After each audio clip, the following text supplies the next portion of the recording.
जय श्री माता जी की अमृतवाणी निर्विचारता और ध्यान सभी मिलकर आत्मसात करते हैं। तुम लोग को बुरा लगेगा इसलिए मराठी में बोल दो। मैं कह रही हूँ कि तुम्हारे सामने जो भी प्रश्न है उन प्रश्नों को तुम अचेतन में छोड़ो, वो मेरे पैर में बह रहा है।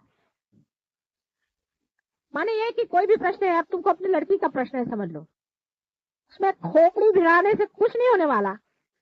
जो भी प्रश्न है वो यहाँ छोड़ दो, उसका उत्तर मिल जाएगा।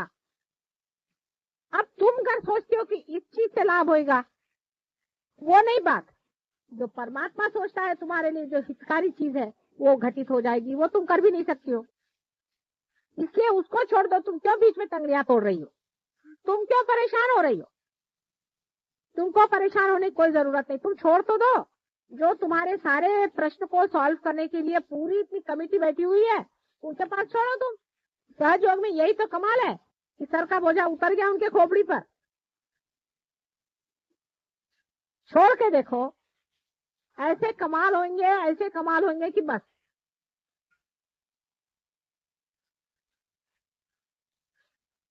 लेकिन मनुष्य की खुददारी की बात हो जाती है। आखिर तक वो ऐसा ही सोचते रहता है कि नहीं, मुझी को करना है, मुझी को करना है। और सोचते रहिए, एक के ऊपर एक ताना बाना चलता रहेगा। इतना भी आप करते रहिए, आखिर में आप पाइएगा कि आप कहीं भी नहीं पहुंचे और आखिर पागल खाने में ही आप जाइएगा। आपके प्रश्न हल करने के लिए एक बहुत बड़ी कमेटी बैठी हुई है। उसमें पांचों तत्व के अधिनायक बैठे हुए हैं ब्रह्मदेव, सारे धर्म के बनाने वाले बैठे हैं विष्णु, और सारे संसार की स्थिति लेकर के और लय लेकर के बैठे हुए हैं शंकर। उनको भी तो कभी कभी चांस दो कि तुम ही लोग सारे प्रश्न को ठीक करोगे।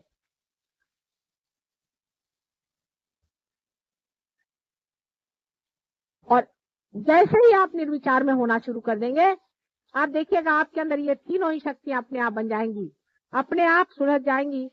धर्म, अर्थ और काम, बिल्कुल वो ठीक से अपने अपनी जगह बैठ जाएगी। निर्विचारिता में रहने से आपके अंदर के जो प्रश्न हैं उसमें कॉस्मिक चेंज आता है। एक कोई अंदरूनी घटना घटित होती है, उसके सूत्र पे घटना होती है।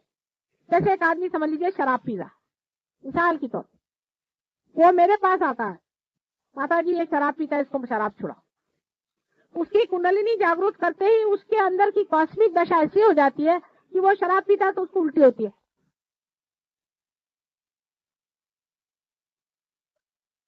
फिर यह भी हो सकता है कि शराब की भी जो मादक शक्ति उसको भी खत्म कर सकते हैं। जब शक्ति पे बैठे तो हर तरह की शक्ति को ले सकते, जितनी डिस्ट्रक्टिव शक्ति है उस सबको खत्म कर सकते हैं। लेकिन आप जो ये अपने छोटे से दिमाग से हर एक चीज को सुलझाने का प्रयत्न करते हैं, उसी में गड़बड़ हो जाती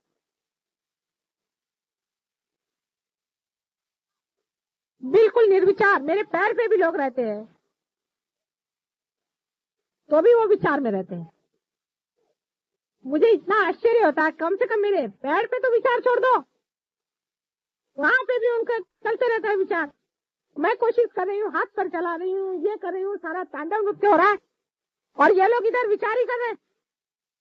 कम से कम मेरे पैर पे विचार छोड़ना आना चाहिए। फिर धीरे धीरे ये आदत बनते जाएगी निर्विचारिता। बस एक छोटी सी चीज है कि निर्विचार में रहना सीख। कोई भी आपका प्रश्न हो, निर्विचार में रहो।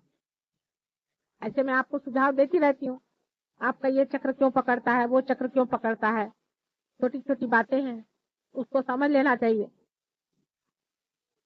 आपका शरीर ठीक रखो, मन ठीक रखो। मन की भी बहुत सारी बीमारियां होती हैं। औरतों को बीमारी होती है कि आदमियों के पीछे में मरो, खास करके आदमियों को और बीमारियां होती है। मन की अनेक बीमारियां होती हैं। उधर जरा सा चित्त रखो, निर्विचार में रहो। एक छोटी सी चीज करने से ही आपका जो स्वयं हृदय में बैठा हुआ स्व है उसका प्रकाश फैलना शुरू होगा, और वो ही प्रकाश है जो आपके अंदर ये वाइब्रेशंस की तरह से बह रहा है। ये आपके अंदर बसा हुआ परमात्मा का जो अंश है वह सेल्फ, उसका प्रकाश सारे संसार में जाता है और लौट के आपके पास आ जाता है। पैराबोली में अनेक उसकी लहरें चलती हैं, गोल गोल घूम के आपके हृदय में आ जाता है। अपनी जो बाती है उसे ठीक रखो, आपका शरीर ठीक रखो, जो आपका दीप है, आपकी जो शक्ति है, तेल दिमागी जमा खर्च जो है उसमें खर्च न करो।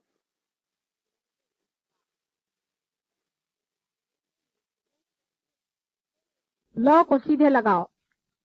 जो लौ के ऊपर का हिस्सा है उसको मां से चिपका लो, उसके पैर में बांध, सीधी की सीधी लौ निर्विचारता में निर्भीकता से जलती है। और जब ऐसा आदमी कहीं खड़ा होगा तो उसकी तेजस्विता देखकर लोग कहेंगे कि भाई तुम्हारे गुरु कौन है, ये तुमने किससे पाया। यही सहज योग के लिए आप लोगों को करना है, जहां तक हो सके निर्विचार रहें।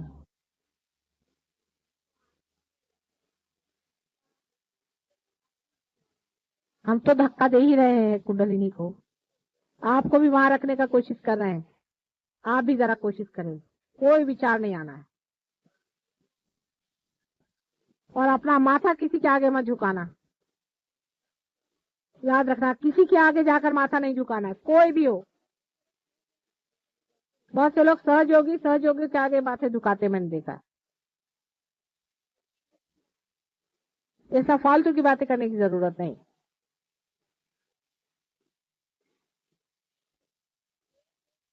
मूर्तियों में भी देख के जिसके वाइब्रेशन ठीक हो, ठीक है।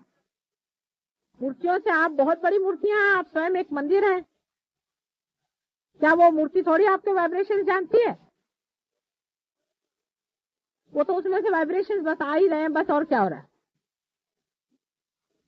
आप तो अपने हाथ भी चला सकते हैं, दूसरे से आप जागृति दे सकते हैं, किसी का चक्र खराब हो उसको आप ठीक कर सकते हैं। मूर्ति तो बैठी सिर्फ वाइब्रेशन छोड़ रही है।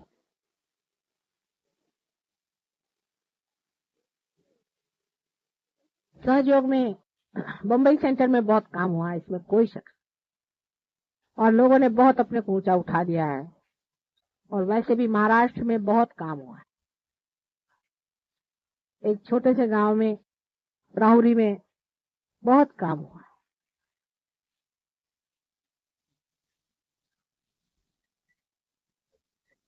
जितना आप गहरा उतरेंगे उतना ही गहरा काम होगा। अपने को बहुत ज्यादा लोग नहीं चाहिए, थोड़े ही लोगों से काम बन जाएगा, लेकिन जो भी हो वो पक्के हो। वीडियो को फुल वॉच करें, चैनल को सब्सक्राइब करें, ज़्यादा से ज़्यादा शेयर करें, इससे सहज को फैलाने में मदद होगी।